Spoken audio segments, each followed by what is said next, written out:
Should we get this started? Anyway, let's go. Okay. Hello, one and all. My name's John Clare, and this is Roman Presh. the Post Watch Post Mortem. Thank you very much for joining us today. And today's film that we're going to talk about is All Quiet on the Western Front. So after the tumultuous, emotional roller coaster that was Guardians of the Galaxy, we've decided to go in a completely different direction of utter bloody bleak, stark misery of the First World War with All Quiet on the Western Front. Very good film, Yeah, I would say. technically beautiful, very beautiful. Yeah, Great use of very subdued colour. Great performances, I thought. yeah, very good performances. We saw it in his original version. See, things. I'm a little bit of a purist when it comes to watching a movie. I will make certain allowances, like when we watched Akira, I'd watch the dub rather than the sub because I don't want to take my eyes off the visuals. I would have preferred watch the sub. Maybe. Yeah, that's fair enough. Sometimes I will make allowances, but for a film like this, no. You basically, okay, you can read what's been said, but you really need to hear the intonation of the actors to really kind of feel what's going on. No, you cannot you lose so much. Yeah, you do. In sub, you lose so much. You lost the intonation. You lose the as an actor, you lose so much of the acting. Yeah. By having sort of after I'm French. I grew up in a foreign country with a foreign language. Well, French isn't a foreign country for you. Because No, it's my from here. I mean, but all my movies that I grew up with were in French. I grew up in Star Wars in French, and I know them. And there was French was very good. Now is completely gone to shit. Was very good to its subtitle acting. Yeah. They were they were researching. They were real actor doing it, and they were very good actor. There's a lot of good French named voice actor, and they especially for movie, for example, there's actors, for example, I cannot give you an example of a name in my head, but there is actors that were basically they were following an actor for the rest of their life, for example. All right, so basically, if say for instance, Bruce Willis, for example, right. French Bruce Willis has a very particular voice. So the French, the voice of Bruce Willis in French is recognizable.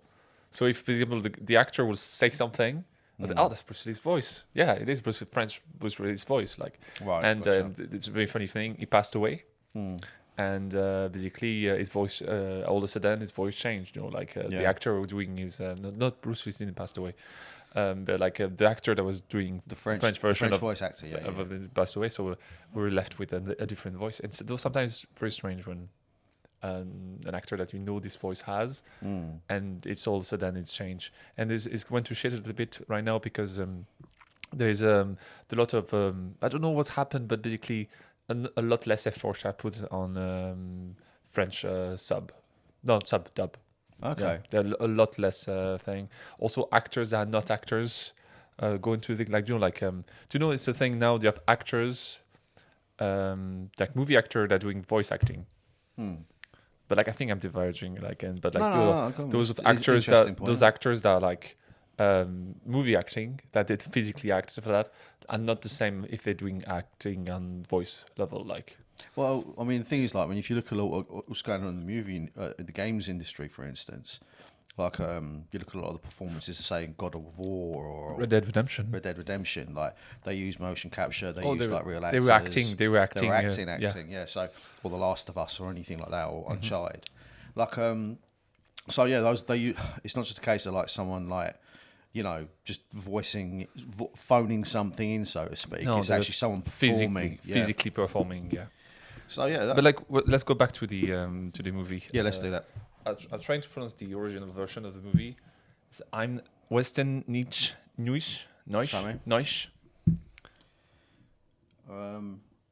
Western nichts News. Nicht is nicht. Nick noise. No, Nick noise, as in in the Western Front. There's no noise. There's no noise. Yeah. No noise. Right. So yeah. No noise on the Western Front. Yeah, exactly. So I thought that was a really good movie. Brutal. It is brutal. I mean, it's fucking bleak. It does not in any fucking way. It's for instance, right. The one thing I particularly wanted to talk about.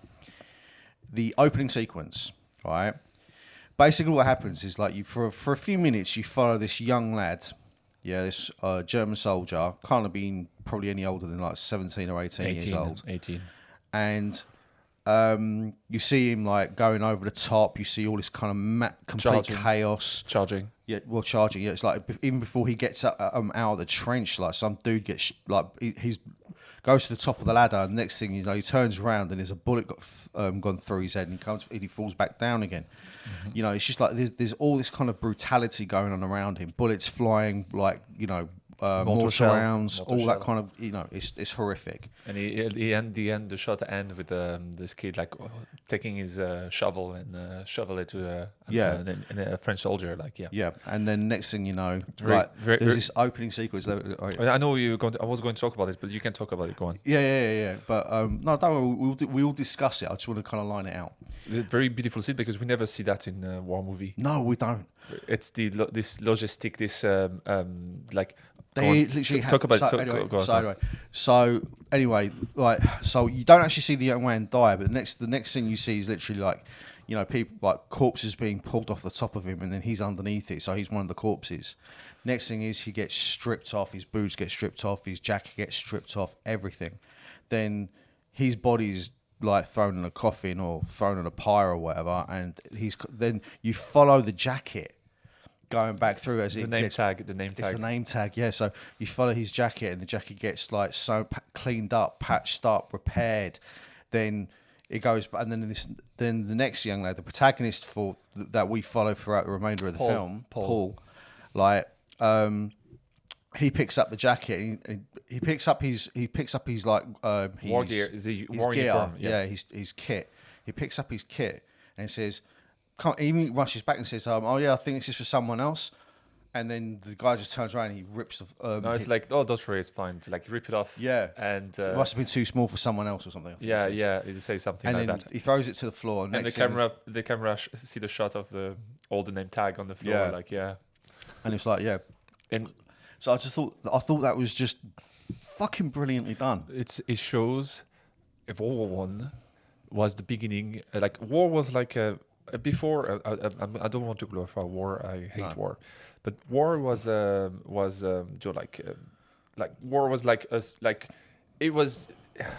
it's still disgusting. But World War One was the first time that industry entered the war. Yeah, industry. So like we're talking about like a factory making shell by million a million a minute. Technology with gas, with flamethrower, with tank. We saw that. So with machine guns. So all that technology that was airplane and stuff like that. It was the beginning that basically technology was always an important fact in war. Like absolutely. For example, the trebuchet to the cannon to the rifle to never mind that. It's just like if you go back far enough. I mean, the Bronze Age. There's a reason why it's known as the Bronze Age. Then you got the Iron Age. Yeah. It's like when new metals, new materials, new weapons were developed. The horrible thing about our society and our level of technology, a lot of that is driven by war. And it's even now. I mean, like the technology that we're using. Like, for instance, microphones. Microphones were initially put together so people could communicate on the battlefront. Yeah. The technology that we're using in our computers were put together because whether it was due to computers were put together, supercomputers were put together to follow to work out the trajectory of ICBMs back in the 60s and, all this, satellite technology, everything else. The world we're living now is born out of war. Even like I'll tell you, it's born from World War One. Well, yeah. It's pretty much I'll agree with you on that. Like because there's vehicle we put everywhere. Vehicle like a motorized vehicle we're putting everywhere. There was like it's basically everything was born. I think World War One is the beginning of the opening of the modern era. Yeah, you could say that. That would be a fair assessment to make. Yeah. I mean. But But yeah, like, just that shot was interesting. It was something we never see before. No. It's very unique. usually when you have to basically strip down your dead soldier and give it to the close to the front. It's a sign of a losing war. Well, it's not even the sign of a losing war, because I guarantee you the same was happening with the French, the same was happening with the British. The reason why this was going on is because, like, you had to. The thing is, also with war, it's horribly expensive. It's incredibly and is incredibly demanding of resources. Yeah. So, like, if you can reuse anything, you will. Like, you know, if the gun that you have in your hand isn't made for you, more often than not, another soldier has held it before you. Yeah. You know, this is the reality of it. And like, The sad thing of it is basically his boots, everything that he's wearing was worn by a dead soldier. yeah, and like not just one dead soldier either. Maybe 2, 3, 4, Yeah, 5. exactly. Who knows? Yeah. Uncountable. I mean, like, it even says at the end of the film, 17 million people died in that horrific conflict. Yeah. You know, and I think this film does a brilliant job of actually depicting that, and it's unique as well because, like, let's be honest, right? It doesn't antagonize anybody. It doesn't antagonize a group or like a side of the war. Like, No, it's just like and the British weren't mentioned at all. No, the British. No, it was French-German conflict. Well, in that particular part of it, yeah. It was like there was. I know there was a Canadian front. There was Canadian. There was English. There was American who came later. There was also, as per usual, there was the Italian front as well against Austria. There was it was everybody wore half of the world, like the guy say, half of the world were in like the side of France. Because when you think about it, it's like you had like the French. Like, let's be honest, the French and British empires were at their heights. I was like, they were as big as they were ever going to get. Germany empire was at a height as well. Yeah, Germany was developing their empire. They were trying to like develop their imperial kind of game, if you like. And the Americans didn't want anyone to have an empire because, you know, aside from themselves, because let's be honest, the United States of America, that sheer continental landmass, you know, as far as I'm concerned, of sorts is an empire. It's not really a country in of itself, really. It's quite a strange setup, America. But anyway. But yeah, if you look at, you know, just what was going on in that particular conflict, and like, you know, and I think, you know, we're told this. I think films like this are important because what they do is they give people like you and me, and like the general audience, a good idea of exactly the kind of terrible conflict. I mean, look what's going on right now in Ukraine. Like, there's literal trenches. Yeah. There's trench warfare going on, but this time around they've got fucking drones flying over, dropping grenades and all that kind of crap. You know, so, you know, it's not as if like... We have cluster bombs as well, like one shell that can just spread like millions of little shards of explosive material, or, you know, like, yeah. But the thing is, like, we kind of like, I think what, as you said, right, I think what this film does really, really well is it does not romanticize war. No, it does not. You know, there's no glorification, there's no heroic, you know, story. Nobody is a hero. Literally, spoiler, the main character died at the end. Yeah. It just died the day, like literally died the day of the armistice. Yeah, on the calling of the 11th hour on the 11th day of the 11th month. Do you know what I mean? It just died on the day of the end of the war. Like. Yeah, exactly. And in a pointless conflict sent by a fucking vainglorious general who we are going to show the German, we're going to show the French. Oh, I shouldn't really do accents. Don't do accents. I'll keep doing my own accent and leave it there. But like, no, like... it was a vainglorious prick. This general, no, like, look, it was a son of a soldier, and he was like, like basically the only thing he will not, this guy will not accept the. Yeah, no, I appreciate that. What I'm saying is this though, it's like it's people like him, and it's not just unique to Germany either. The same happened with like with the British hierarchy. But I tell you, they were just as bad. But I tell you, like the French general was the same as the German general. He was like, they're all cunts. Like, if you have to stop the war now, people will die. And the French general was like, sign this. You got 72 hours. Yeah, it's like it was also like they were like, they were both like, they know what's going on, but nobody wants to lose. Nobody wants to lose, and Germany was forced to lose. Well, that's the thing though, because like the thing is with the Germans, they just, you know, yeah, they were like, without a doubt, like at the time in both world wars, and even now, if they chose to, like if they could put together, if they chose to, the Germans could put together a hell of a military, and they could probably beat. If it was just like a one-on-one conflict, they could handily fucking take care of most countries in the world outside of probably America, right? But nobody can take care of America. well, no, because they're just that big. But no. But when you look at exactly what's going on with regards to, like, so in a peer-to-peer conflict, like Germany stands as good a chance to beat anyone. Right, not right now because apparently their military is completely defunded and absolutely it's going useless. back. It's going back. Yeah, well, Since Ukraine, they're talking about reinvesting over 100 billion and all that kind of crap. But yeah, like that's been the main criticism of Germany in terms of the military spending. It just hasn't been there because they're so terrified of themselves. You know, that's where a lot of it comes from, especially after the Second World War. There's this kind of like guilt complex, which I can understand because like this movie doesn't help the guilt complex. No, well, to be honest, in the First World War, like let's be honest, there was no good guys or bad guys in the First World War. Do you know what I mean? It's basically if you look at it this way. Like in Britain, Germany, and Russia, yeah, all the kings or czars or whatever, they were cousins. They're all cousins. Yeah. They were grandchildren of Victoria the First. Do you know what I mean? So like this is the silly thing about the whole thing, like Like, was it the von Bismarcks, whether it was the Romanovs, or whether it was it wasn't the Windsors at the time. What was their names? Hanover, the House of Hanover. That's the thing. It's like, they had, they were all grand. Like I said, the figureheads of each of these countries were all grandchildren of Victoria the First.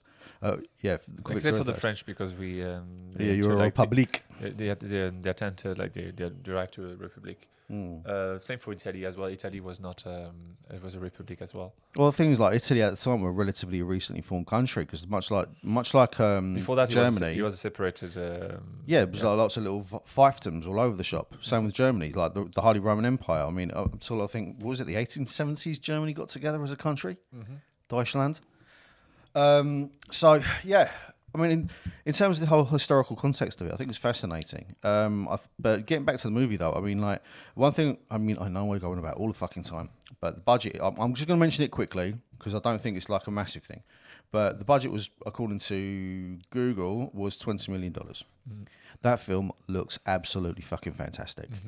Well, not fantastic as in, it looks, I mean, it was well shot. Like, some of the photography, some of the landscapes, some of the shots were technically absolutely phenomenal. Great use of colour in terms of like they use lots of blues and greens and hints of reds here and there. You see like the food popping out. You see that for example, the kids that at the end of the movie that's freshly thing. You see his flowers, his yellow hair. Yeah, and his skin is almost like his skin is yellow. It's healthy. He's just it's fresh from the thing, and he's popping out in the middle of all those grey guy, like mud everywhere. And stuff like that. Everybody become grey. Like all the color at the beginning are being stripped out. All the color they had, and there's kind of like a deadness, almost like a mania in their eyes. I thought the performances of the actors were like I've got to give credit where credit's due. Like the star of it, who played Paul, Felix Camera. I thought he was fantastic. The guy who played Kat was Albrecht Schuch. So I'm butchering these German names. Sorry, lads. But no, those are the, if you like, Daniel Bruhl as well. He was in it. Yeah. One of the kind of the higher ups. Not the higher ups. Like one of the signatories for I think is the Prime Minister. Matthias Erzberger.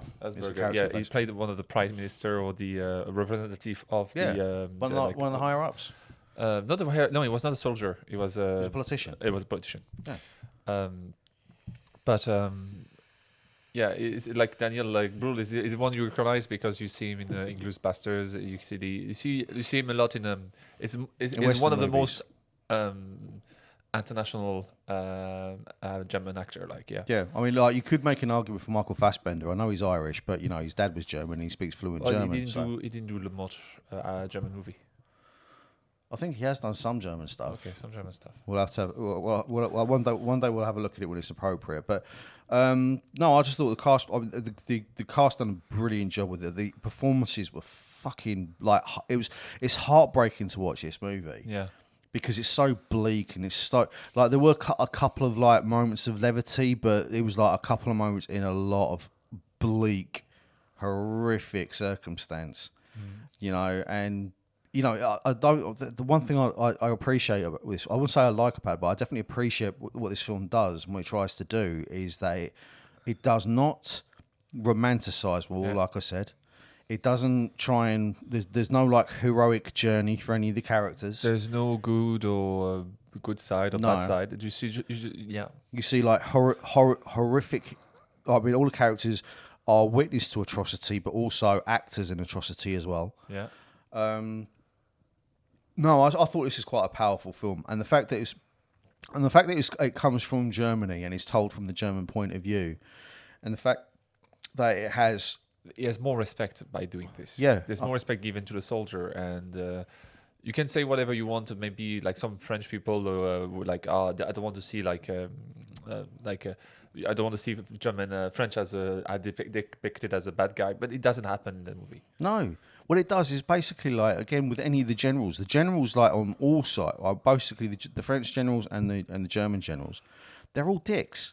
No, because I'm going to say this. And the reason why I say this is because like at the end of the day, the poor lads on the front, whether we're French or whether we're British, whether we're German, it doesn't matter. Those poor lads, man, young men, fucking their lives utterly thrown into a hail of machine gun fire and grenades. It's disgusting. And if they don't die, they just come back with like sick, PTSD. PTSD, like yeah, with like more pain, physical and mental pain. The thing is, like one thing I love about art, right?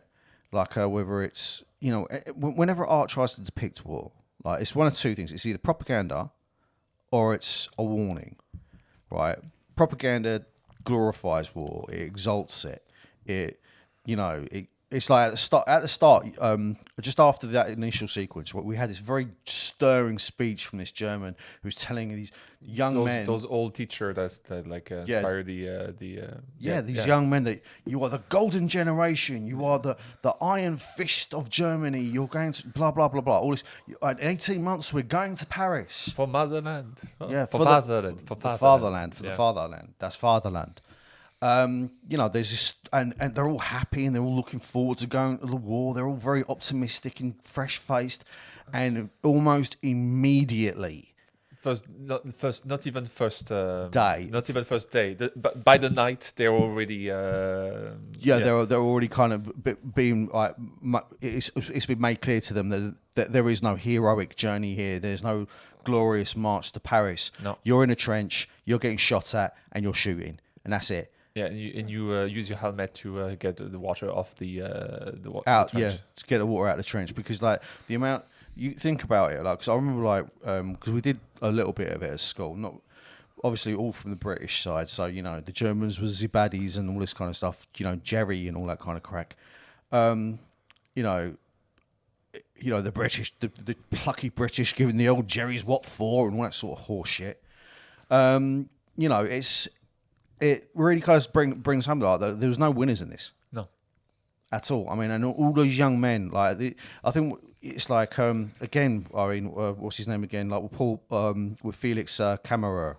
Sorry, I hope I'm. Just say the name of the character, Paul. No, I want to give credit to the actor Felix. Yeah, I mean, I think his performance as Paul was absolutely fucking mesmerising. It was, yeah.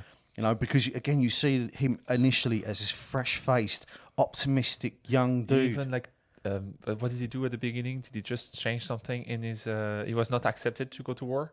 Yeah, he actually. Yeah, that's right. Yeah, he forced his father's signature so he could go, so he could join the front because his with mother his mates. Didn't want to go. Because he wanted to go with his friends. Because the thing is, in the UK, there was this whole thing about PALS regiments. Yeah. And what they used to do is they used to get, what they'd do is like they'd encourage like you and your mates come down together sign on and sign up to the British And Army go to an adventure. and go on an adventure. Yeah, Yeah. exactly. You're gonna see some. You're gonna see Go some see land. the world. You're gonna see the world. Oh. Yeah, that was the kind of shite that they were doing.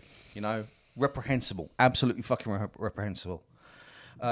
So yeah, I mean, so Same in France. Like a village will go like villages.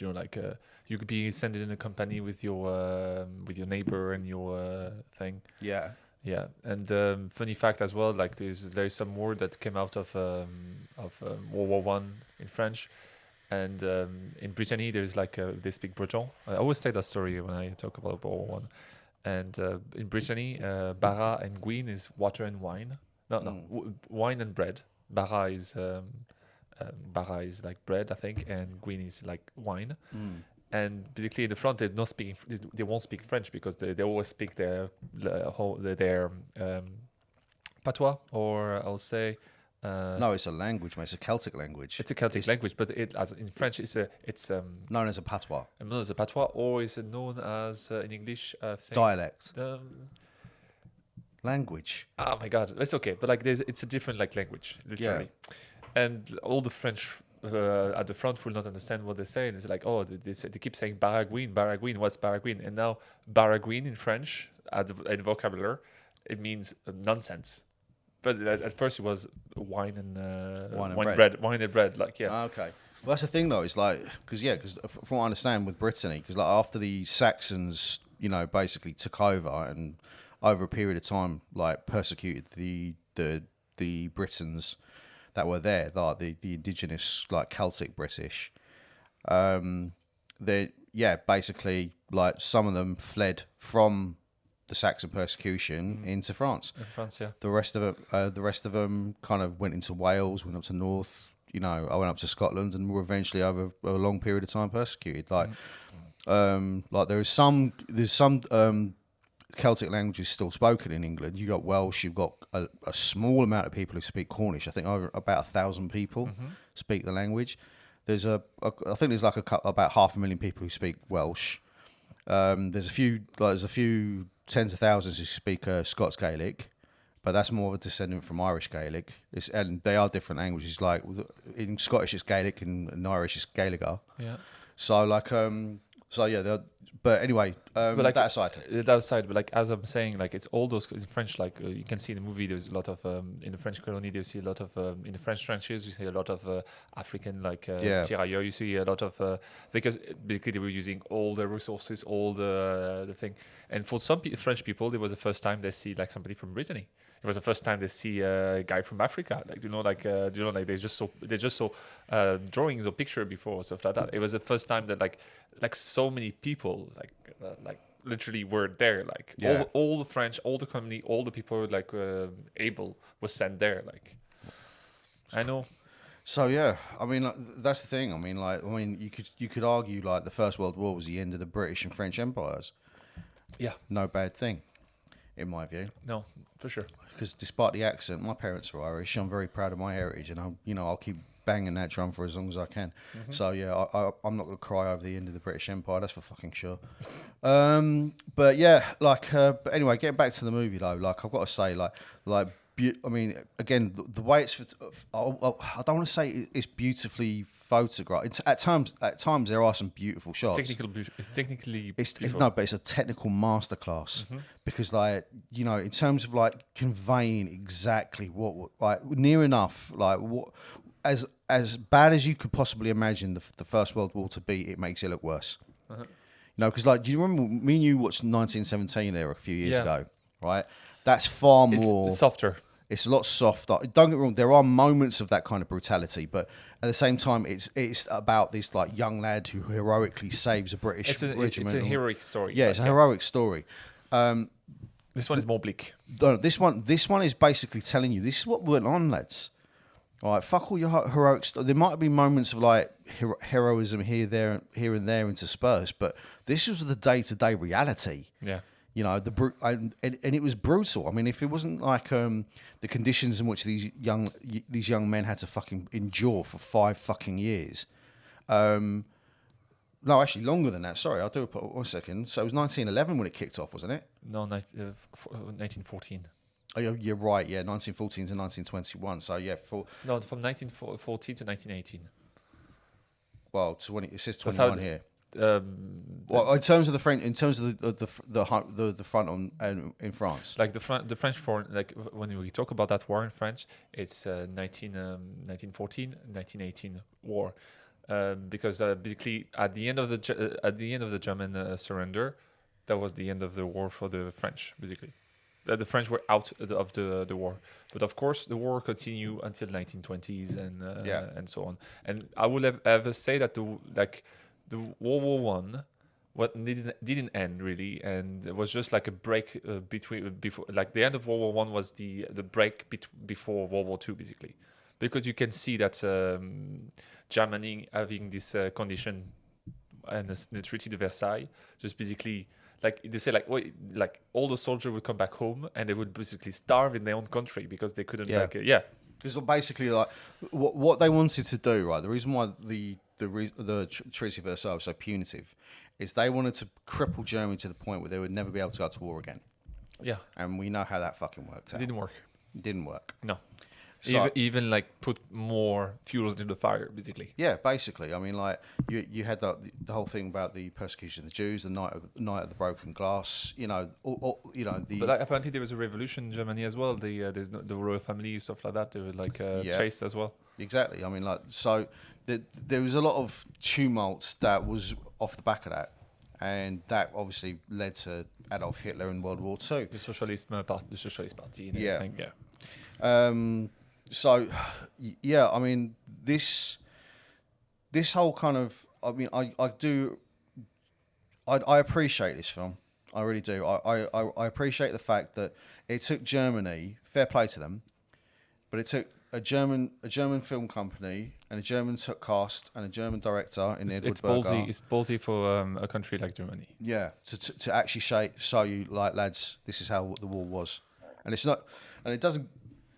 Like I said, it doesn't glorify anyone. And I call the generals a dick because the generals were dicks. I mean, it doesn't matter whether, like I said, it doesn't matter whether the French, doesn't matter whether the British. No, they're men of pride and men of ego and stuff like they wanted to dazzle.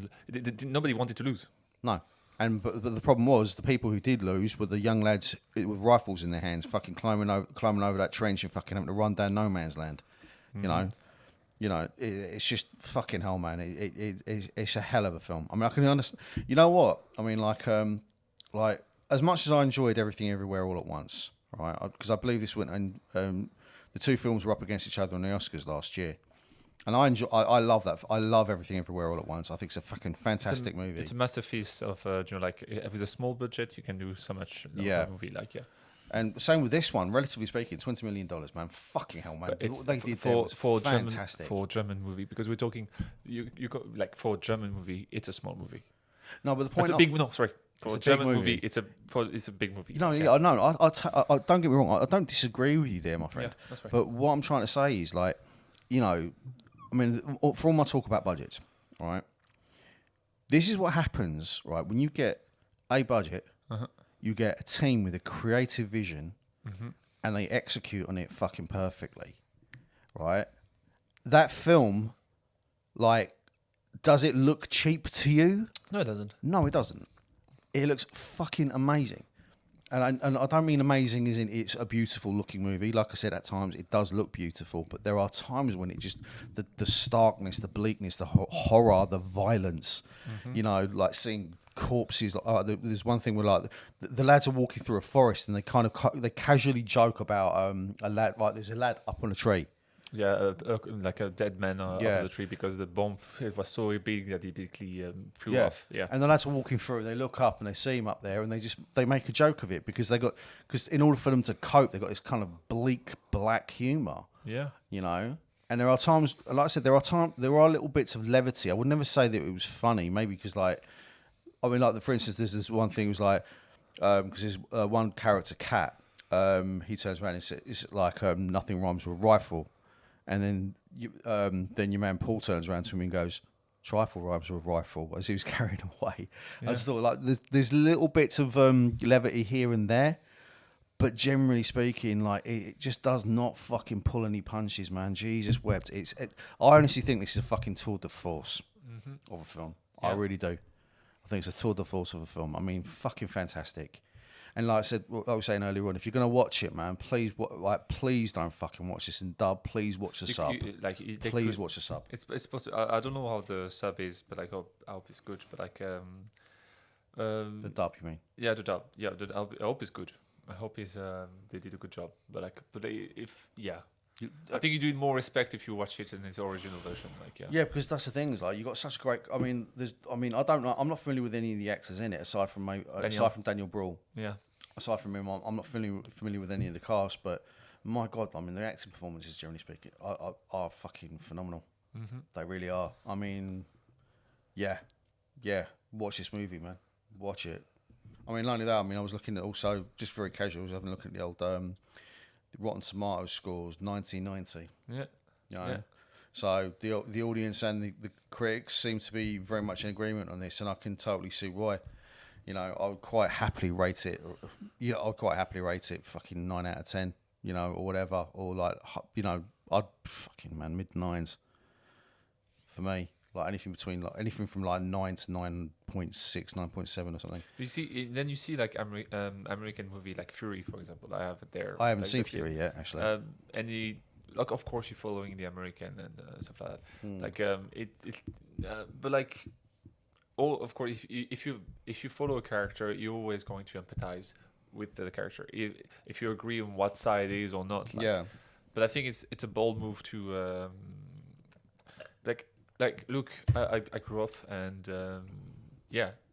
for France, Germany was the enemy, because at the time Germany was the enemy, and I realized how futile how stupid it is to when you said already, there was no, like, both side was send people to dead, like, you know, like, yeah, to die pointlessly die, like, and stuff like that. So it's but like also 1917. Do you remember 1917? Yeah, we mentioned it already, we watched it, and it's like also it's a bit more 1917. You don't see the scale of it. Yeah, because it's basically done in a single tracking shot, isn't it? Yeah. Yeah, and also you follow two character, and the only moment there's confrontation and stuff like that. It like basically, you know, like at the beginning of the movie, that they cross no man's land, but no gunshot because the German were like pushing back. Basically, every time they go somewhere, the German was already gone. Like they were already backing up and get ready for the battle that they were like. Yeah, so that's why the British were, because the British were just like, because the British generals and colonels or whatever, what they were doing, it was just, you know, what we're gonna do? Right, we're gonna chuck more lads over the top. All right, we've lost a load of lads. What we're gonna do? Wait for the new lads to come in. We'll chuck them over the top. It was a meat grinder, mate. Mm-hmm. The meat grinder, yeah. Do you know what I mean? It's just like what those fucking pricks were responsible for is beyond me, you know. And I mean, look, I think we can both agree, like, war is just stupidly costly, pointless fucking exercise that we don't seem to learn from. I mean, the whole idea, like, in the First World War, right? Before it was known as the First World War, it used to be known as the Great War, or the war to end all wars. Yeah. And did it? Did it fuck? No, it didn't. You know, because we still make the same fucking mistakes. Because basically, I mean, look, all wars are political wars, and they're always started by politicians. So what's going on in Ukraine right now? That fucking arsehole, Vladimir Putin, sending young Russian lads to fucking pointlessly die, for the sake of his own fucking pride. You know, an absolute fucking. Oh God, I don't think there's a word I can adequately use to describe my contempt for that man. And it's probably a good thing that we're on this side of Europe, because if I were to say that across the Iron Curtain, so to speak, I'd be fucking executed. How would you react to a movie that show the war through the Russian side for the Ukraine one? How do you see the like? It's the thing of the point of view as well. Like it's that's that movie do very well and very respectful. How would you feel if you see a movie that show you same like a young Russian kid to have to go be? Well, that's the thing is you don't hate the soldiers. I mean, like the soldier is not responsible. No, yeah, it's like most of those poor Russian. I don't have any hatred for any Russian for Russian people. No, you know, I don't have any hate. I feel sorry for those poor lads who've been fucking basically conscripted to fucking like been dragged off the fucking street near enough. And you can see the Chucked same into thing, like the uniform of one guy is being like sent to yeah, but back they're to not even Russia. doing that. Like, so they're not being adequately fucking kitted out. They're not being adequately armed. They're not being adequately, but by all accounts, like what's going on in Russia is a fucking shit show, And you're going up against a force like of well provisioned, determined young men who are fighting for their. As far as they're concerned, they're fighting the invaders from their homeland. Also, it's like for a very long time we let the world let Russia do whatever they want. They took Crimea, nobody said anything. They did some atrocity in Syria, nobody said anything. No. And it's the first time that The Georgia War. Yeah, the Georgia War. Nobody say fucking anything. No. And Putin's been allowed to get... the problem, they thought that they can do whatever they want. Yeah. And not only that is they thought they had this new modern military that would stand toe to toe with anything in NATO. It was just basically it was just one tank, and you're like they didn't have. It was so corrupted that they didn't have the infrastructure. Everything is falling apart in Russia because it's a kleptocracy. Everything is everybody and everything is corrupt. Yeah. The president is corrupt, so everything is corrupt. It's like that cunt Shoigu who's supposed to be in charge of the whole thing. He's not even a fucking soldier. He's in charge of the military forces, and he's going around in an $18 million mansion. Yeah. Where do you think that gets that money from? I don't think it's from any kind of like business now. So that's for fucking sure. He's doing it because he's skimming off the top, and everyone else skimming off the. Everybody's skimming over the top, and but like you hear stories about Russian lads like selling gasoline for vodka and shit like that. I mean, how true that is, I don't know, because propaganda is propaganda. So there's always going to be misinformation, especially like with the fog of war and everything else. But what's going on right now? I mean, like it's fucking clear that this is why I always refer to us as the least dumb monkeys. Because, like, look, chimpanzees go to fucking war over land and women and everything else. No, and they go. They they do. They fucking rip each other apart, mate. It's vicious what they do to each other. Are we any different? Really? Mm-hmm. I mean, like, we're just, we share like something like 97% of our genome with them. We're not that fucking different to them. No. The only thing is we're better at it. Mm-hmm. We're better at. I mean, yes, we are technologically advanced, but also the reason why we're technologically advanced, as we said earlier in the podcast, is because of our, we want to get whether it's America, Britain, fucking Russia, Japan, China, doesn't matter. Like, look this way, everyone in NATO is supposed to spend at least 2% of their GDP on their military. All right. Now, I've got no objection to like a country of any kind having a strong enough military to fend off anybody. Or to but power projection, I hate that fucking term, and I hate the fact that's in in the modern lexicon because it just means one country like America who's got a massive navy, who's got a massive air force. Like the biggest air forces in the world are the American Air Force and the American Naval Air Force. So. It's pretty fucking clear like where a lot of America's priorities are, and I don't know. It's just fucking tragic. We can't get above ourselves. We can't raise ourselves up high enough to realise that all this is fucking futile and pointless. And what we're fighting over, scraps of land, resources, usually using some sort of fucking bullshit justification, like fucking Russia. Putin turning around and saying that Ukraine is part of Russia. They're all Slavics. We're all the same people. So therefore, I'm going to steam in there and fucking take it by force. Absolutely ridiculous. Denazification. With when their when their premier is a fucking Jew. I mean, come on, you fucking idiot. No, but like it's antagonizing your enemy. Making him look like... No, it's making excuses. It's antagonizing and making your enemy look like a monster. Yeah. And what's the latest monster that the world agree on that was bad? Was the Nazis. Yeah. Denazification of a country that's been led by a Jewish man. Where's the fucking logic? Absolutely fucking ridiculous. Absolutely ridiculous. Or satanist, or they you always find a way to justify antagonize. And you know what? At World War One, it was the thing as well. Oh yeah. They were like there's propaganda saying that the Germany were like doing atrocity in Alsace or stuff like that. And you know what? There's the same thing was said to the German side. Well, look at it this way. This movie doesn't show that. Doesn't show. Mate, do you know what they actually in Britain? I'm not entirely sure if this is true or not, but yeah, they used the Jerry's killing French babies. That's how depraved they are. So us Tommies are going to go over there and we're going to sort those buggers out, aren't we? You know, and that's what you're dealing with. You know, national pride and fucking listening. Not only that, it's like co-opting that sense of community and co-opting that sense of like, you know, co-opting the sense of community that, you know, humans naturally have in order for your own fucking benefit, which is to go to war. This stupidly pointless and expensive exercise that leads us fucking nowhere. It's ridiculous. A funny fact, that's the book that was released in 1929. The book was released in 2029. It was from a book. I should really read that book, actually. And it was banned. It was banned in France until 1963. Really? Yeah, it was banned in France. Of course, like France after World War II. It's a complicated story. France after World War II, like, and also like, France was starting to build, like, to save its colonies. In the 1960s, they tried to get they were starting losing all their colonies. They lose the Indochina, which is now Vietnam. They were losing all that, and they didn't want to.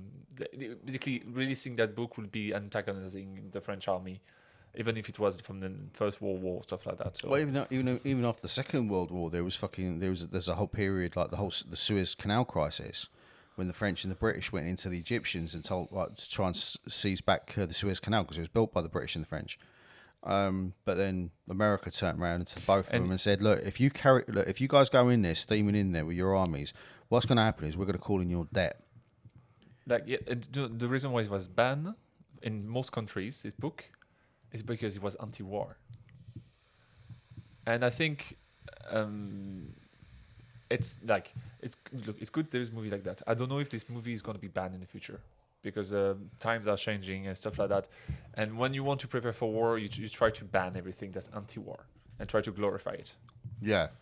Well, it's like a lot of American movies like Kelly's Heroes and fucking all that kind of crack. Do you know what I mean? Like, or even the recent one like American Sniper. Or glorifying certain individuals who've done certain acts, glorifying their achievements or whatever else. Like even like what's that fucking art movie? Was it Monument Men? That came out about 15 years ago. Kelsey Grammer and all those guys who saved art from the Nazis. Nazis, yeah. Like, there's all these, there's always these films that glamorize war and make the soldiers look cool and everything else. And I'm not saying that. I mean, look, I've got the utmost respect for anyone who fucking straps a rifle to them, because at the end of the day, like they know there's a chance that they're not coming back. To go to war, especially to choose to go to war as a professional soldier. I mean, fucking hell, the amount of bravery it takes to do that. Like, for me personally, did I have any interest in joining the British Army? Well, no, not with my fucking background. Do you know what I mean? If I joined the British Army, my fucking parents would disown me. Oh, you're too fat as well. I wasn't always this fat, you cheeky. All right, look at him. Look at the arm. Look at him. Look at his skinny arms. Look at him. Do you think they'll accept you in the fucking army? No, they won't. Exactly. So. I'm joking. Sorry, John. Sorry. You're all right. You're fine. I was trying to be funny. Sorry. That was a bit of banter. There's nothing wrong with that. No. But no. But yeah. I mean, I wasn't always this fat, you fucker. You know that well enough. No, it's fine. But anyway. Sorry, John. I'm sorry. You're right. You're right. It's funny. I thought to be funny. And you were funny. You were successful in being funny. Well done. Okay. Well, I think it needed a bit of levity. But yeah. Like, I mean, I really want to read this book now. Mm-hmm. I'm gonna have to fucking either audiobook or. I'm pretty sure it's gonna be bleaker than the movie. Probably, it's probably gonna be fucking absolutely bloody heartbreaking, because, like, I mean, while I think kind of well up in the same way as I did when I was watching Guardians of the Galaxy, I mean, I think, to be honest with you, like with Guardians of the Galaxy, like the moments were, well, I felt were quite genuinely heartfelt, and they were definitely aiming to pluck the heartstrings. There's empathy, like there was empathy, like in Guardians of the Galaxy, but this movie is not. It's just pure sadness. Like, it's pure, like, it's like past the empathy part. It's just unrelentingly bleak. Mm-hmm. And, like, to be honest with you, like, I mean, it felt. I mean, what was the runtime actually? I'm interested to find out. 3 hours, 1 hour, 2 hours, 2 hours and a half. It was a long runtime anyway. I'm trying to find out what the runtime is. On a second. Let me just have a quick gander on the old Swebs. All Quiet on the Western Front. There's one review that say that although I didn't think the character lacked emotional or connection. 2 hours and 28 minutes. So 2.5 hours. I mean, it was a long film. Did it feel long? Yes, but not in a bad way. No. It didn't feel like long as in like it was wasting your time. It felt like it was or outstaying its welcome. It was like, no. You're gonna sit here and you're gonna fucking see how bad this whole situation was. And even when you think it's over, like it isn't. Like it's, no. It's like I mean, there was this quite. You know when Paul gets killed. Yes. Right, when he gets run through from behind, and it's this kind of weird. This is kind of like a sequence which I thought was quite well done, where like because basically he's in a bunker. It turns out it's his own bloody bunker in the end, but he gets run through by a French guy from behind, and they escape out of it. And he's in this shock. He's in a state of shock. Then he looks up and he sees the sunlight coming through the stairs, and it almost looks like he's ascending the stairway to heaven almost. Yeah. And yeah, I thought there was a lot of that was really well done. I mean, like I said, I mean the technical this film is technically superb. I just think it's mate, it's a powerful film. It really is, mate. It really fucking is. What are you looking at? Like actually looking for the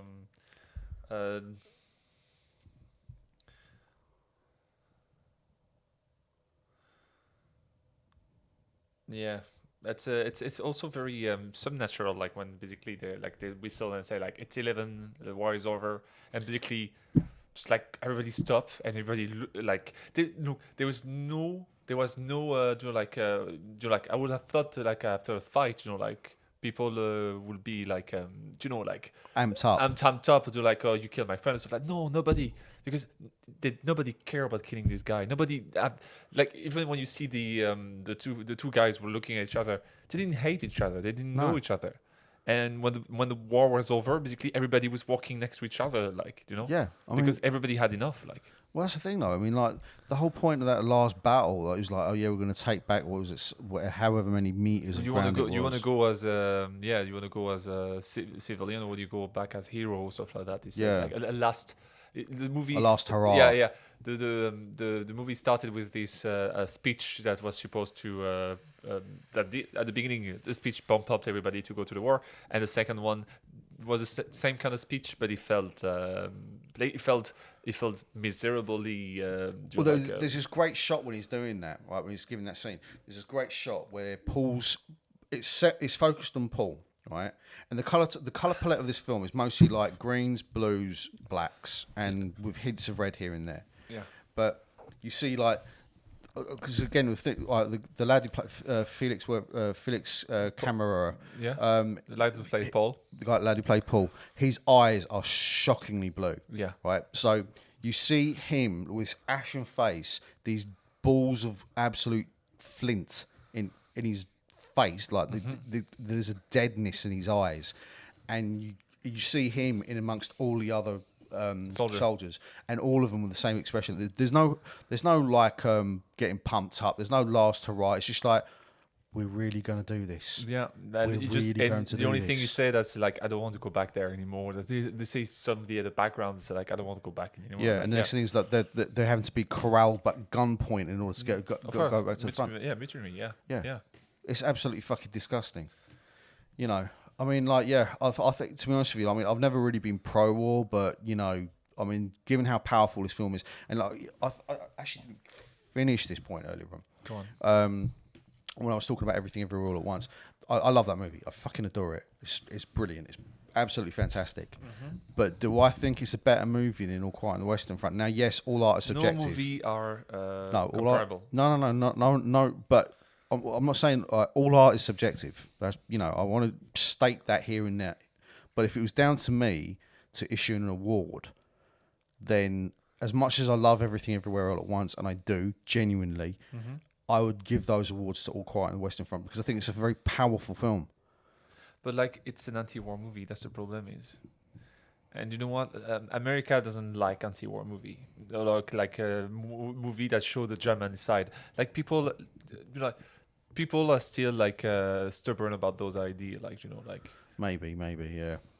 But I think so, it takes a lot of bravery for the German. The reason why this movie didn't win every award is because of his anti-war message. Yeah, and the fact that it was and the fact as well that in America, people think that like if you show a picture of World War One, they think it's World War Two. They have no historic knowledge. Most people forget about history in America, like because of his stupid education system, like the worst education system in the world. Like, well, to be honest with you, like, I mean, I don't like because like I've visited America, but I haven't lived there, so I don't like casting dispersions about somewhere that I don't really know.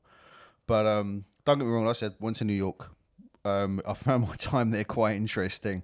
It wasn't quite the glamorous city I was expecting. It was the amount, the sheer amount of poverty, the amount of trash on the streets, the amount of scaffolding holding up the buildings. The American dream doesn't exist.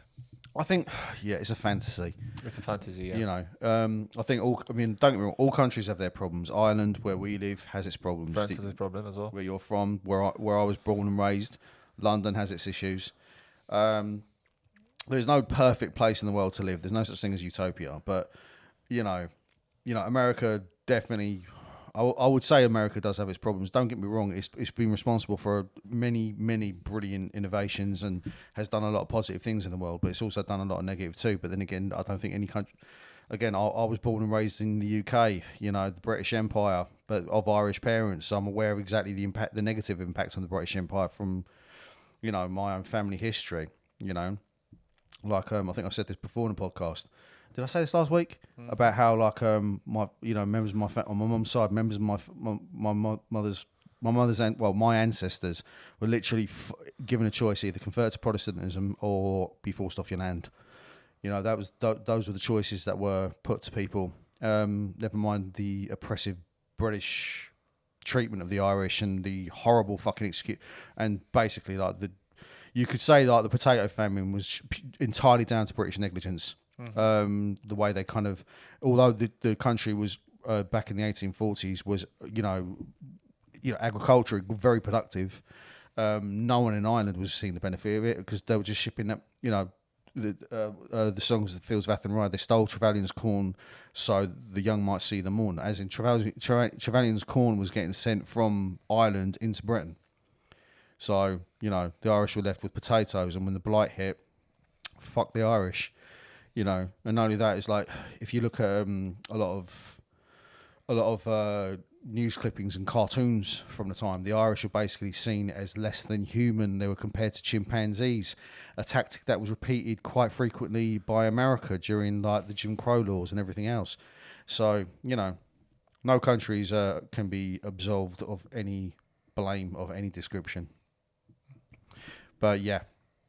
I mean, I feel this film's actually made me feel quite powerfully about war, the pointlessness of war, which I think that's what great art does. Whether whether it's Picasso's Guernica, whether it's All Quiet on the Western Front, great art, it holds up a mirror. I feel, and this film doesn't have an agenda. No, the agenda is totally anti-war. Yeah, it's totally anti-war. I mean, the agenda, it's not propaganda. It's not telling a fantasy about. Again, it's not telling any fantasies. It's not telling any heroic stories. It's telling you that this was the situation. I mean, I really want to read the book now, and I'm going to. But yeah, it holds up a mirror to the reality of what you face when you're in these situations. And the fact that more often than not, it's young men who are sent pointlessly to their deaths, for a few meters of land. For a few meters of land, leaving family and loved ones bereaved, and the ones that do survive are traumatized for life, So yeah, I mean, let's just say its anti-war message is, while I've never been pro-war at all, it's left I'd say a fairly indelible mark on me personally. Hmm. And war, don't misunderstand it. I don't think a war is cleaner today. Like, No, not at all. no, that's not cleaner. Like, I mean, again, look what's going on in Ukraine. no, it's like we look at this from afar. Like the video we have is like of a Ukrainian trench, and the guy is like shooting at a distance, and like we don't see the horror of it. Like even if we shown like images from it, we will never see the horror of it. Well, that's the thing, though. I mean, like we're in a very fortunate position because me and you are sitting in the comfort of your kitchen table, Yeah. like being able to freely talk about this issue. Without consequences. Without consequences. There's countries where this is not allowed to, like, Absolutely. And some democracy where it's not allowed to. Exactly, democracies. Mm-hmm. But yeah, I mean, I'd say this film has really left a mark on me. Yeah, it really has. It's a powerful, like I said, it's a powerful film. Really, really powerful. Like I said, great acting, great performances all around. I mean, again, Felix Camera. I hope I'm saying your name right, but I want to keep driving that point home. Your performance was absolutely phenomenal. Everybody's performance was amazing. Yeah, I mean, but he's the through line. He's our through line. He's our point of view character. Yeah. Right. So and to be able to carry that on your shoulders throughout the course of this film, I think that's a huge amount of credit to that kid. Don't get me wrong. The rest of the cast were fantastic. I mean, credit where credit's due. I mean, most of you guys I've never, aside from Daniel Brawl, don't know who you are, but I've got to say, like, you all done fucking amazingly, and whatever awards you did win, you bloody deserved them. Mm-hmm. You absolutely deserved them. So yeah, fantastic, absolutely fantastic. Should this movie be shown in for example, in history class or stuff like that? Absolutely. Yeah. Absolutely. No. Yeah. But like it's maybe not at a very young age, but like in yeah. No, I think a film like this should be. I think, you know what, a film like this and film like 1917 are nice kind of. But like countries, like political groups and stuff like that, were not allowed to have this as a. Well, whether they do or don't, right?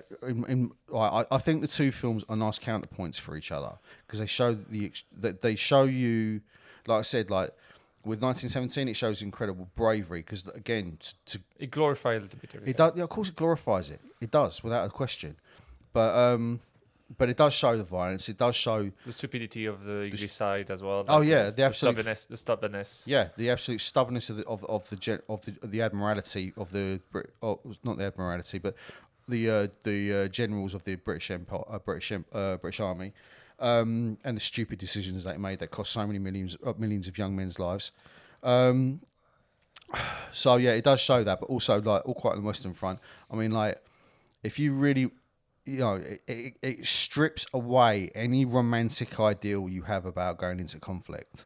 That you're not going to be hero. More than likely, you're going to end up at the end of a bayonet or a bullet or a bomb. So at the end of 1917, you said if you have a hope because you could survive it. If you were there, you could survive it. Yeah, it survived the war. The guy from 1917, and it's a bit sad because it's only 1917. So there's already a lot more months to go to the war. Like so, but this movie doesn't give you that ending. Doesn't give you that satisfaction of the hero survived it and leave to tell the tale. Yeah, it doesn't. It does not. It just died the day of the armistice. Yeah. Yeah, I mean, if anything, like the fact that it's so tragic, and he died. He died because he was saving that. Literally, he was sent to France the day of the armistice. Yeah. Before the 11 a.m. Yeah, so he did his best to try to save the kid. Even after the speech of the general, he's the one said Ali, come on, we go, let's go. Because he knew that if leave the kid there and he would be shot or he has to go yeah. If you don't get shot, you have to get shot over there. Do you know what I mean? Yeah. I mean, I don't know. I mean, like scores. I mean, to be honest, scores are fucking as a technical film, it's a beautiful movie. Yeah. And I think it should be shown into 18-year-old or stuff like that. Like no, 11, 12, 13, 14, 15-year-olds. It's too dark. No. I mean, the thing is, look, when you're 15 years old... I watched worse movie than that, to be fair. Yeah, I mean, like, to be honest with you, I was watching Terminator and fucking RoboCop. I watched RoboCop first when I was about 11 years old, mate. Mm-hmm. And that film is fucking horrifically violent, but it's violent almost comedically. Here, I don't know. It's violent almost in a comedic sense. But this is, this shows the consequences of violence. Camille, tu peux laisser ouvert, s'il te plaît? Merci. Also, when they speak French, I was like, I understand everything. I don't understand any of it. No, it's like sometimes there's that little. Oh, perk. yeah. I have that little perk sometimes when somebody speak French, and I was like, oh, I understand everything. Yeah, you don't need. I needed the sub. You didn't. Yeah, but like also I'm frustrated when I somebody speak French and like with a terrible American accent. I will do like the movie I'm remembering as well. Do you know like the movie where Bruce Willis is I'm talking about him. Do you like when he's going back in time to try to when he have to kill his older self? Oh yeah. What's the name? Looper. And at some point the younger version of Bruce Willis is learning French, and to prove that he's the older version, he says something in French to him. And I had to pause and go back like at least 5 times. So like, what the fuck is he saying? He's supposed to say something in French like je sais ce que tu caches entre tes jambes. I know what you're hiding a gun between your legs, like because he was there, and he says this in French, but like I had to pause so many times. Like, what the fuck? What did you say? Like, you don't understand anything. But like, he made no attempt to actually enunciate the French. But he did. That's the problem. Did he? Yeah, I think he did try his best. Oh, Jesus. But like, it's fine. Parlez-vous anglais? Yeah.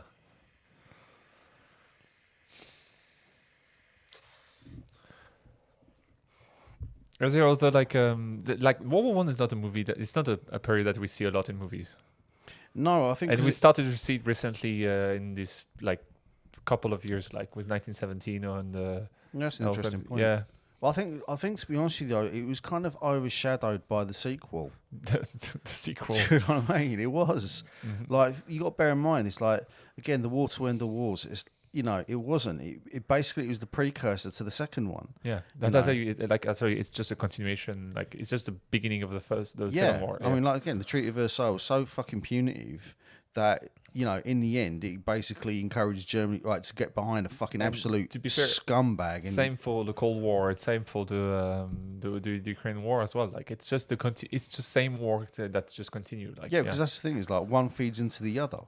You know. At the end of World War II, it was the beginning of the first Cold War. It's like time. This is the problem. Is like as El say goes, history repeats itself. And France losing the war against Germany, losing his grasp on all these colonies, which in turn set up to Dien Bien Phu. I mean, Indochina, and Indochina end up to be Vietnam. Vietnam end up to be like it's just a continuity. Every war connected to each other. I mean that's the thing is like especially I mean you could argue every war since probably like the 7 Years' War where Britain beat France, but then Britain ended up losing the 13 colonies in America. Every war is like preparing the next generation to do the other war. And not only that, it's like the same petty old grievances and the same fucking this is the thing. It's like when you hear about like families holding blood feuds for decades and decades over something that happened like fucking 50 years ago that everyone's forgotten about. They don't even remember. They've forgotten what started it, but they just know that they don't like each other. That's about it. Mm-hmm. I mean, like I said, like earlier on, we're the least dumb monkey. Yeah. We think we're fucking. I mean, as elevated in a lot of ways as we are in terms of our intellect, in terms of what we're able to produce through our technology. Like, let's be absolutely fucking frank. We're still the same dumb monkeys that we were before, And nothing's fucking changed with that. We're just better at murdering each other. Yeah. And it's disgusting, And the thing is, like, I mean, especially when I think especially like when it comes to like the older you get. I mean, when I was young, I was angry and I was always fighting at school and all that kind of stuff. It was important to be hard at school, all this kind of stupidness. And then you get older and you realise none of that shit is important. Yeah, be ready. I think, like I said, I've got no issue with like a country or a nation of any description having an armed forces to defend itself from, any potential conflict. But the problem is like the nature of defence. I mean, like in the UK, the Ministry of Defence, well, it's not really about defence, it's about power projection, and it's about fucking all this other sort of nonsense because they still think they're a fucking imperial power, the dickheads. And anywhere you go in the world, it's like in the American, it's the Ministry of Defence. It's got defence spending and all this sort of shit. They always refer to it in terms of defence when really it's not. It's projection. It's about power projection, That's the thing. I mean, and it doesn't. It's not just the Americans. I'm not just like singling out the Americans. France. I mean, like what's going on in Africa at the moment. You can trace a lot of that back to French, France interfering with Africa even after the end of the old empire. Even though your empire, but we wanted our petrol. Yeah, exactly. You wanted the resources. We wanted the resources, Exactly. And what ended up happening? Yeah, which is what the situation that there is now. They're all fucking going on fucking singing China's praises because, basically they hate the French so much. What's going on now in Africa is that basically Russia is trying, as we. Oh yeah, they've got Wagner down there, don't they? Yeah, they want to tell us that. Yeah, we heard from it is that Russia is China is putting the foothold in Africa, and the European nation doesn't want that to happen. Not the European nation, I mean the Allies nation. I don't know. Yeah, but the problem with that is the Africans don't want the Allies in there. They don't want the Americans. They don't want the British. Chinese, they don't want the French. Russian, they don't want the Russia either. The thing is that they'd rather at the moment it seems like they'd rather Russia and China rather than fucking NATO. But then because NATO sees itself as the good guy. But then again, if you go to Russia and China, they see themselves as the good guys. And that we're evil Western colonial powers. Yeah. I mean, China's still kind of bitter about the century of humiliation, I think they called it. When Britain and fucking Portugal went over there, Portugal nicked Macau. But they're always going to find a reason. They're always going to find a reason to hate everybody. Yeah, but the thing is, so Portugal went over there, took Macau off of them. British went over there, started 2 fucking opium wars with them because the Britain doing drug dealing, and in order to placate the Chinese population, and ended up fucking putting down his punitive terms against China and ended up nicking Hong Kong for a century. Everyone's got grievances against everyone else. I mean, like I said, we've these petty feuds, these stupid circumstances. What happened 100 and fucking when was the Opium Wars? I think it was the 1850s. And we're in the 2020s now. That's 170 fucking years, but it's still an issue. But it's just fuel. It's just fuel to propaganda and. Yeah, of course it is. To justify fucking atrocity after atrocity after atrocity. We can't get out of our own fucking way as a species. We're stupid as fuck. Mm-hmm. Anyway, yeah. Sorry. Go on. And I wish I could say differently. I really do. I wish films like this were films like All Quiet on the Western Front and the book that it came from, which I'm going to fucking read. Despite all this, look, war sucks, man. War's stupid. What we doing fucking fighting each other? What we're better. I mean, when we cooperate. Look for instance, stuff like the fucking moon landing. Mm-hmm. Do you know what I mean? When smart people get together to do something amazing. Put man on the fucking moon. I don't care what anyone says. It was a political move as well. Of course it was. I mean, it was definitely politically motivated. This was a projection of power as well. Yes, you're right. But let's be honest. What would you rather do? I would much rather see fucking rockets being put up to the moon than aircraft carriers being put out to sea. Yeah. Personally, look, I know it's fucking woolly waving on on an international scale, and I know most of that technology was born out of fucking ICBMs and all that kind of crack. But the fact of the matter is, the Apollo rocket is still the biggest rocket that was ever put up into the skies. Like I said, given the computational power that we had back in the 1960s, it was a tour de force. It's an absolute technological tour de force. So that can definitely make allowances for the International Space Station. It can be fucking done. But we just can't get out of our own fucking way. It's such a spectacular act as well. That's why some people doesn't believe it happened. Like it was so impossible to do. Some people are still there. Oh, that's not possible. At that time, they could have done it. Like, Yeah, but the fact of the matter is we did. we did. Yeah, I mean, I'm not interested in getting I into know, an I argument know. with conspiracy theorists or anything. No. Well, I'm not saying me and you Yeah, would do, yeah. but No, we never. it's, what's the point? Look, if some people ain't gonna believe it, then fucking you do you. I really don't care. I'm not gonna sit down and fucking argue it. It did happen. End of fucking story. But yeah, like I mean, like I said, art is. I think art, because we recorded the JDA earlier on today, and I was kind of, I think some of the thoughts I was saying there about how important art is culturally and how important the value of art. I mean, yeah, I was talking about money as well, but I was talking about it in kind of rough, in loose sense about how culturally important it is and how art is a form, is our form of expression. It's what raises us above, the rest of the animal kingdom. And I mean, the rest, we are still animals after all. So yeah, I mean, that's what elevates us against everything else. That's what makes us human, right? And when we do something amazing, we are amazing. But when we do something stupid, we're fucking retarded. I don't know. I'm just like, yeah. I mean, I just, this film, like I said, is incredibly powerful. It's really fucking made an impression on me. And I'm glad that this movie doesn't have any agenda. The only agenda is that war is awful. War's bad. War is bad. War is bad. There's no political thing say like, this side was the bad guys or this side was the bad guys. I'm actually glad they see a little bit of the French side as well at the end, when the war is over and basically everybody's like having a drink and stuff like that. It's like it doesn't like fully antagonize like it's. I would love to see that in other also in other culture, like movie, for example. Like it's fun to see Star Wars, for example. Like absolutely, it's Star fun. Wars is fun. It's fun to see like 1,000 stormtrooper being like trimmed to death or cut to pieces. But like it'd be sometimes I think it's those movies sometimes like the soldier, the ground soldier is not evil. Itself is not evil. Maybe like it's we don't see that in that movie. Like we don't see that. Yeah, it's like all like fucking like I don't know, like all the battles in Lords of the Rings or like Game all of the Rings, Thrones, like all Lord of the Rings came out of World War One. Yeah, and thing is, Tolkien was writing it, the idea for it. While he was sitting in the fucking trenches. Yeah, he's only escaped from this reality. Yeah, I mean that was Normandy.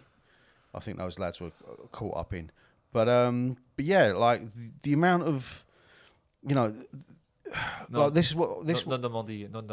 What was it? Normandy is like World War Two. Normandy landings. Yeah, sorry. Yeah, so or maybe if it's the British front, maybe it's Verdun or La Somme or the Somme. Yes, the Somme, as we refer to it. Actually, you're correct. But not Normandy. No, sorry. Yeah, it was a different war. Sorry, my own ignorance. It's like some people could get confused as well. Like yeah. But anyway, like that's the thing. Is like through his experiences at the Somme, he actually he had the idea. He had the idea and created this fucking amazing like worlds and these characters and everything else. Basically his commentary on like the industrialization of war. That's what kind of Mordor war was and all that kind of crap. Right, it was the mechanic that like the industry. Yeah, the big scale of war. Like exactly. So like the war machine. Exactly, the war machine. The industrial. What was it? The military industrial complex that has since kind of developed. And the fact that there are companies out there like Raytheon and fucking God knows, and Lockheed Martin, all these other companies that benefit from murder. Yeah. Let's just call it a spade a spade. Still today, yeah. Yeah, exactly.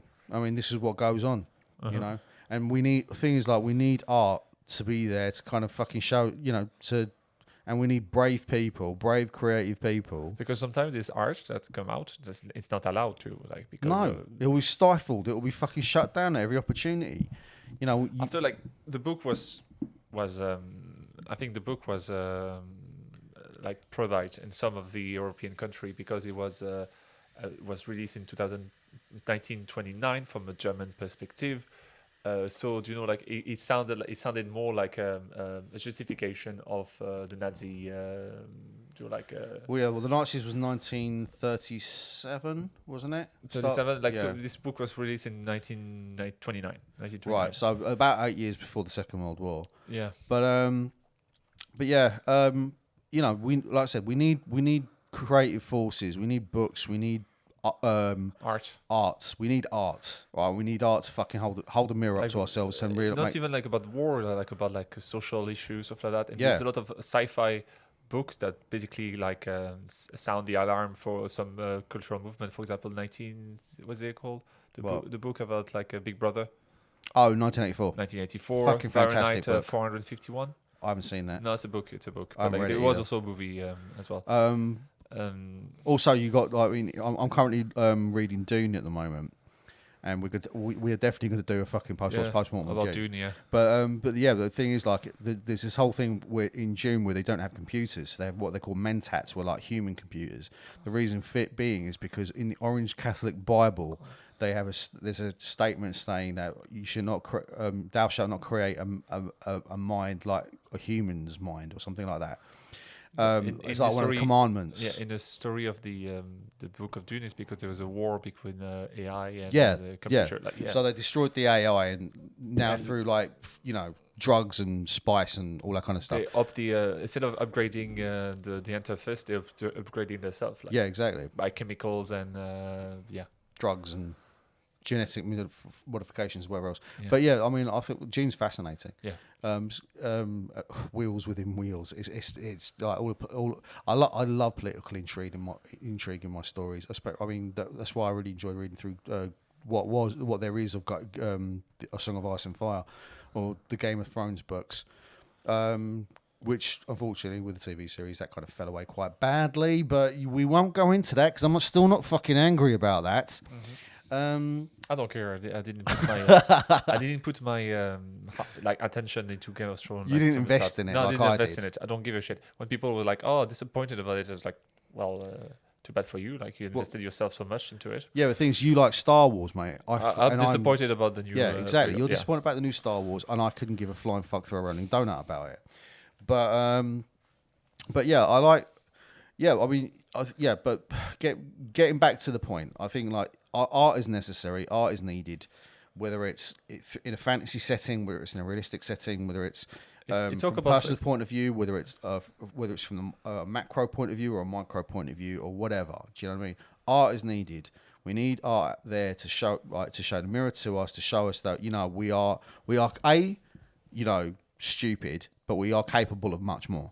Yeah. Right? And if we can just get out of our own fucking way, stop with these petty conflicts, stop fucking round with each other over fucking bits of land and fucking resources, and if we just like cop the fuck on, we would be capable of doing so much more. But because we still, even now in this current age, we can't get over our own petty grievances and culture wars and all this other fucking nonsense, instead of like we would rather feed into conflict rather than nullify it. We'd rather exacerbate a problem rather than ameliorate it. We need to be fucking better in general. We need to treat each other with respect. We need to fucking, dare I say, I sound like a fucking hippie here, but we actually do need to kind of actually love each other. We need to respect each other. We need to value each other. And if it's not like it's something I'm tired of. If it's not like, stop thinking about yourself, thought of the future generation that you're going to leave the place in, for the sake of the next generation, Yeah, I mean, because again, look, how short-sighted and stupid are we? I mean, like, whether it's wars or whether it's fucking like we live in a very picturesque part of the world here in Ireland. Yeah. We're lucky we're living in a pacifist country. Yeah, we look well, but the thing is, like, Ireland itself is a beautiful country, and there's nothing that grinds my gears more is when I'm walking, cycling, whatever, down a beautiful country lane, and some dickhead has opened up their fucking car door and dumped a load of fucking Mackie D's wrappers all over the shop. Mm-hmm. It's just like callousness and fucking thoughtlessness. Selfishness.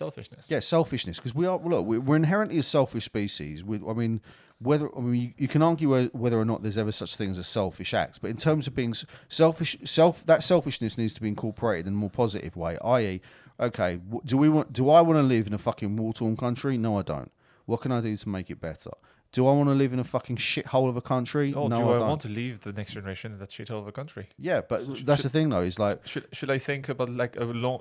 We all like the problem is right now we only think of short-term solution. yeah. I mean, look at it this way. Like, you look at the way companies, like anyone on a stock exchange, yeah.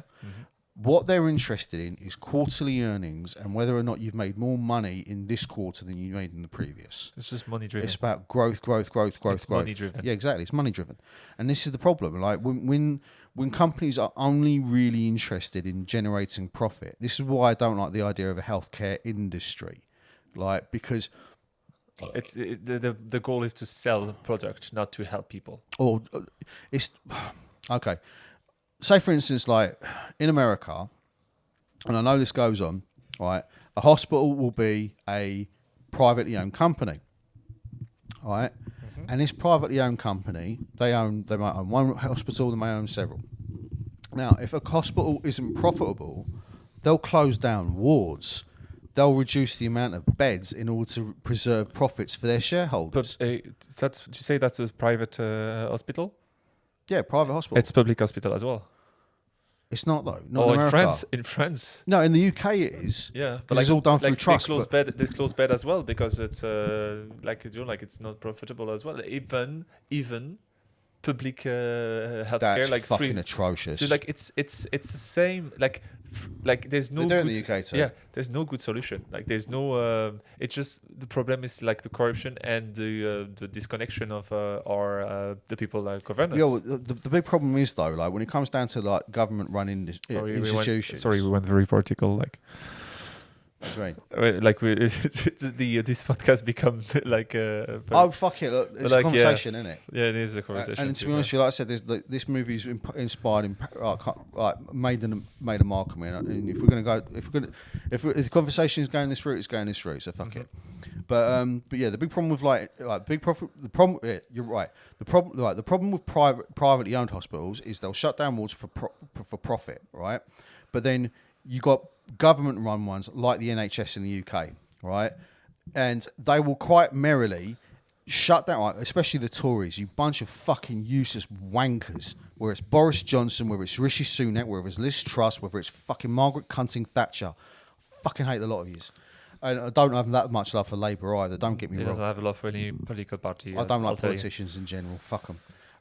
Bunch of self-serving dickheads, a lot of them. Disconnected. Absolutely. They're completely disconnected from reality. Yeah, well, yeah, exactly. Of course they are, because they don't give a flying fuck for a rolling donut what's going on the ground. As long as they get voted in, they keep their fucking jobs. Yeah. Useless fucking. Oh Jesus, the lot of them.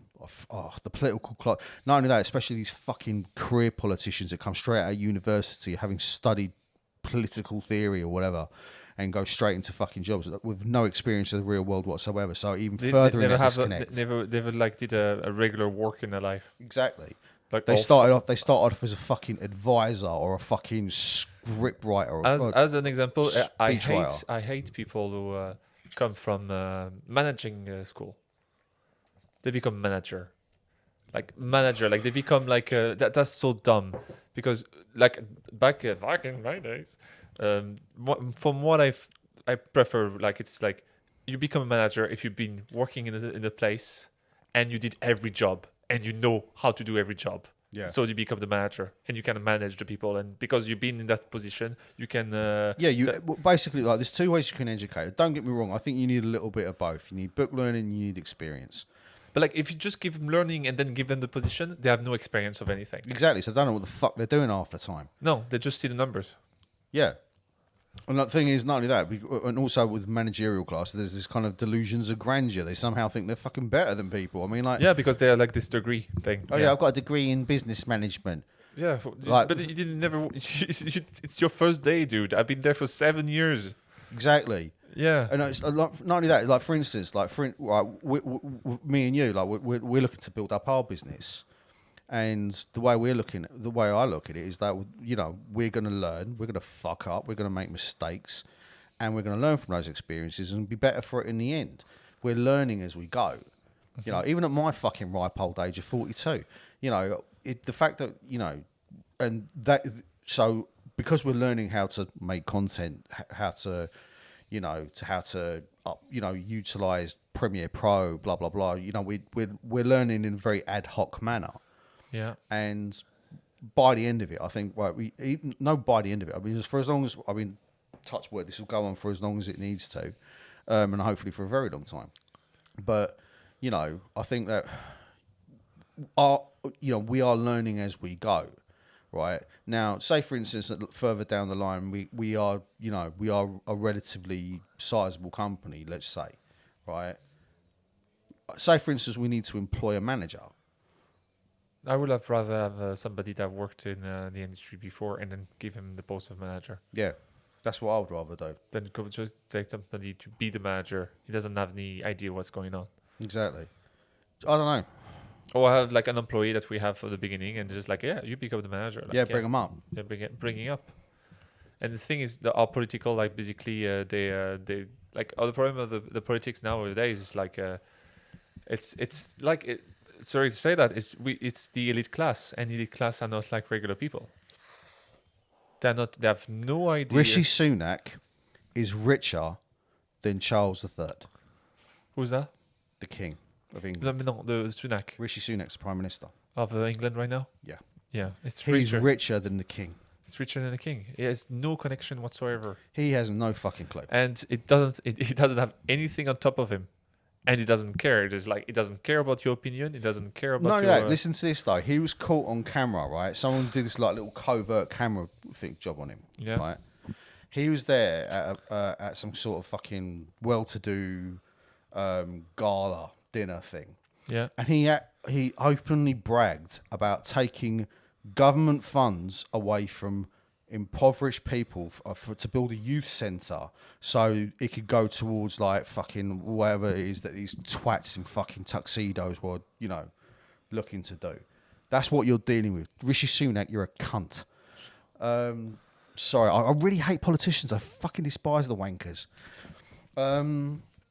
But yeah, I've got no love for any of them. Don't care. Conservative, Labour, whatever the fuck you are, you're a bunch of twats.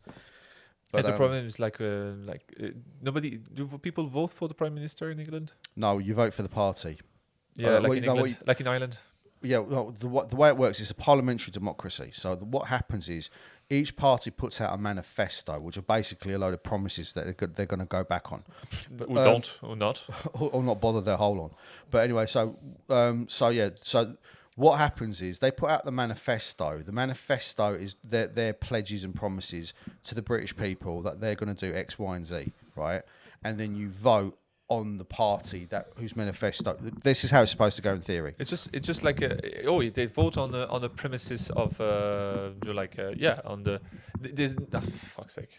Yeah, but you could argue it's become presidential like. Pardon me. Since Tony Blair got in '97. There's definitely a more presidential element to the Prime Minister than there used to be. Because the royal family is stepping away more and more. Mate, do not think for one fucking second that Prince Charles, King Charles doesn't have the year the Prime Minister. And do you not think he doesn't have? No, I know he doesn't have. No, he does. It does? Oh, of course he does. The royal family, they may not be as overt as they were back in fucking 1500. Right, but they are. Let's just say, they wield their power very softly. They still have power, though. Don't fucking kid yourself. Okay. Do you know what I mean? Anyway, how long have we been going for? Now we're like almost 2 hours now. Almost 2 hours. No, an hour and a half. Sorry. Hour and a half. All right, fucking hell. But anyway, look, I'll tell you. Let's just get back. Let's get back to the subject of this podcast. And just round it out. After an hour of political... tangents and ranting and everything else. It's a political movie, yeah. It's a political movie, and like I said, this film made a really powerful... Like I said, it's a powerful movie, and it's really kind of elicited quite strong feelings in me. But they give hope also politically because of the character of the Prime Minister, or the guy played by Daniel Brühl. Basically wanted to end the war. It was the politician that was there to stop this because he's lost his son to the conflict, and you can see that some politicians are like want the not even the good for the people. They're touched by like they don't want. They are there for the people. There's good politicians like. Yeah, okay, look, I'm sure there are good politicians out there, all right? It's just like, I think what it is with me is just like the reason why I'm so vehemently against a lot of them, especially in my experience in the UK. I'm quiet about this, but I have no hope and dream about like to know. Look, I don't believe that politics can help in our society. Like it's I'm not an anarchist. And it's just that the I'm so like it's so corrupt. It's going to be so corrupt. I know. You should vote. Everybody should like move things for a better good. But like I don't see the good of any of both sides or any side. I don't see the good in them anymore. No, I totally understand because in terms of like political parties and ideologues and everything else. But in terms of like, I think with politics, like I'm fascinated with politics. I just don't like politicians. I think politics is incredibly important because like the reason why I say that is because with politics, like it's how we kind of interact with each other as a society. And the problem is like the people cannot be trusted as well. Like true. I mean that's why like see Brexit. Like people cannot be trusted. Don't get me started on fucking Brexit. I know. I voted Remain, by the way. Like even like politicians cannot be trusted, and I tell you, people cannot be trusted. Yeah, the thing is the thing is like right. Okay, look, let me just kind of clarify something here. When it comes to politics is important, right? Because politics is important because it's like I said, it's how we interact with each other on a societal level, right? Also, in terms of like our own, like us being like dumb monkeys, like we need. We do our best. We put checks and balances. Like for instance, in America, you got the Senate and you got the what's the other name of the other one? Parliament? No, it's not Parliament. Right, in the UK, you got the House of Lords and you got the House of Commons.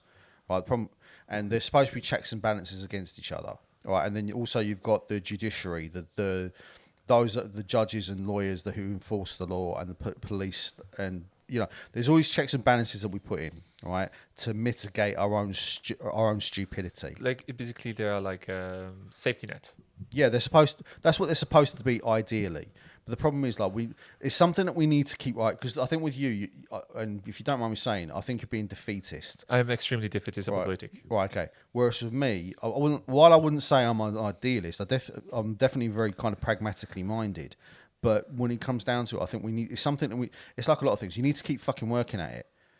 We need to be cognizant of our own flaws. We need to be trying to work towards being better. And politics is and can be a way to do that. But the problem is, as you rightly point out, a lot of people in powerful positions take fucking brown envelopes, access to their own self-interest, and have no connection of do laws that they think is the right. Sometimes they just think it's the right thing, but they just don't have connection on the people down there. They just don't know what's happened. Well, thing is, at the end of the day, because they're not born in there. It's not that. It's like you got lobbyists, you got fucking corporations, fucking buying out politicians, banks, all this sort of shit. I mean, this, and you try to please the one that keep you on post the longest, like. Yeah, and the ones that keep people like it's basically what it comes down to is the problem with politics is you've got companies coming in and funding fucking political election campaigns. Right, this is where the money comes from. It comes from wealthy donors. It comes from corporations. It comes from massive companies. And what they'll do is they make sure that they get something. Of course, they want legislation to, like, for instance, with banks. The banks want like a more lenient legislation, so they don't, so they can get away with acting the fucking twats and bankrupting the country again, only to come cap in hand looking for a fucking bailout. And the thing is, that's the reason why I don't vote. It's not going to profit us anyway. Well, like I said, I mean, again, while I don't think that's healthy, I know it's not healthy. But also, like, if you're going to vote, I mean, you can't complain and not be active. I'm not. Have you heard? Like, I'm very quite. Like, no, I'm not saying about you. I'm not attacking you. I'm somebody that like. I realize that like I know I'm defeatist, but I'm never going to complain about politics or stuff like that. Yeah, you don't. In fairness, I never complain about politics. I never complained that. I never like. It's just like I never complain about my situation because my situation is a situation I have and I have to deal with it. I'm like realistic or thing, but like I never vote because my father is always vote. My father always vote. My family always vote. Everybody votes in my family, but what my father says like you choose the lesser evil. Yeah, that's true. My dad said to me like before he used to vote for something he believed in, now he's voting for the lesser evil. Yeah, and that's tragic. But let me clarify something now. I wasn't necessarily having a go at you. No, Right? it's fine. But the thing is, like, I'm just I talking know about. I know what I'm doing is wrong. No, but I'm talking about like, okay, in terms of the general discourse, right? People frequently complain about taxes. People for like, if you live in London right now, right, they're doing everything they can financially to make it completely implausible for you to own a car, right? There's the fucking ULEZ tax that my dad was telling me about, and my brother. There's fucking like fuel duty is ridiculous. There's parking fees up the wazoo. You got the congestion charge that's been around for the last 20 years and just getting more and more expensive and wider and wider and wider. So in order to own a car in London, unless you need it for a job, right? So like my brother's a locksmith, right? Yeah. And he needs his van to fucking Go to places and go to places and do his job. But you know the Sadiq Khan, the local and the London government, the local London government, not to be confused with Westminster, but you know they're doing it. They're making it impossible for people, more and more impossible for people to fucking financially afford a car. And the thing is, like, okay, fair enough. Like to get around London, you don't really need a motor, but to get anywhere outside of London, you fucking do. Yeah. And if you live in Ireland, if you live in a rural part of Ireland and you don't own a motor. Yeah. Do you know what I mean? It's harder for you. If you don't, I mean, like, I get around with a bike and that fucking does me. But if I had a missus and kids, because I need a car. It's the scope of the politician because they only think about what they see in front of them. It's not even they don't. It's basically, like I said, I think a lot of it comes down to lobbying. I think a lot of it comes down to, like you say, corruption. And I don't kid yourself, it happens in every fucking country. I don't think there's any such thing as a clean government. No. Or perfect government. No, definitely not. A government that listens perfectly to people, and it's a fairy tale. Yeah, it is. But things like I said, in terms of politics and the political discourse, we need a political discourse. We need a political discourse in order to try and make our situation better. Yeah.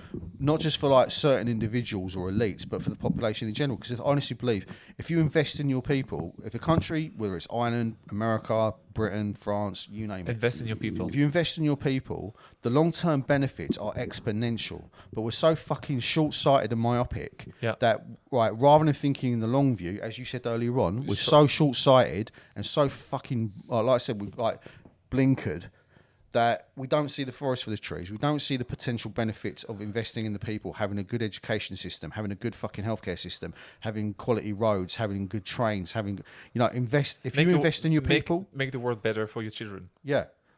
Make the world better, you know, and we can do it. We are capable. It's not going through, like, if you make the world better, some people with defensive say like, oh, well, I'm never going to see the change, so what's the point? You want to see the change, but the next generation might not see the change, but the next generation is going to see a change of it. Yeah, I mean, this is the thing, though. Is like, I think the big problem is like our lifetimes, relatively speaking, are very short. Yeah, do you know what I mean? Everybody's lifetime is short. I mean, sometimes shorter than others. Yes, exactly. Tragically, something my family can attest to. But you know we so generally speaking, like we're alive throughout the course of our life on average for about 2 generations. So it's like say for instance, either of us, we have a missus, we have kids, then our kids go and have their own kids, and after that, that's us out of the picture. Then the next generation's got down after that. Yeah. Right. So we're alive for 2 generations. So we don't really see the right. So it's impossible. Like I said, even the way our society is constructed, even the way our company, pardon me, the stock exchange, the way that's put together is like shareholders want to see quarter on quarter a rise in profits. It's so fragile. Like I'm thinking of, for example, you know, like the thing of Ronaldo just like remove the Coke of like the speech thing, Yeah, and I it's remember like that, yeah. I drink agua, I prefer water, Yeah. and the stock of Coca-Cola goes, "Blah." Yeah. It's fragile. Everything. Well, it's like when Twitter, like when fucking Elon took over Twitter and gave everyone check marks if they could make £8 a month. Yeah. So one of them turned around and said, right, set up an Eli Lilly account Yeah. with the check mark, Yeah. saying that we're going to give away insulin for free. Eli Lilly went, no. Yeah, there you go. That's it. Do you know what I mean? It's like our economy is so fragile. Yeah. Like, yeah. I mean, it's a house of cards, and all it takes is one flick to send the whole thing cascading down. Yeah. You know, that's the reality of the lot. I mean, look at it this way. I mean, you're probably a bit too young, but I remember the 2008 crash, and it was fucking horrific. I don't remember it. No, I do. I remember working for it. Basically, I went from earning.